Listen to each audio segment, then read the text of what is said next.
Hi friends, good morning అండి. ఈరోజైతే వరలక్ష్మి వ్రతం కదా, శ్రీ మహాలక్ష్మి అష్టకం అయితే చెప్పుకుందామండి. Okay friends, done.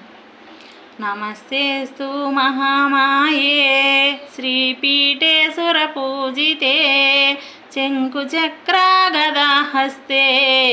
మహాలక్ష్మీ నమోస్తుతే.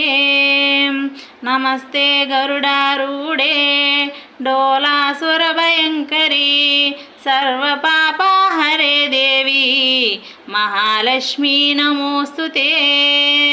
సర్వేజ్ఞ సర్వవరదే సర్వదుష్టాభయంకరీ సర్వదుఃఖహరే దేవి మహాలక్ష్మీ నమోస్తుతే. సిద్ధి బుద్ధి ప్రదే దేవి భుక్తి ముక్తి ప్రదాయని మంత్రమూర్తి సదా దేవి మహా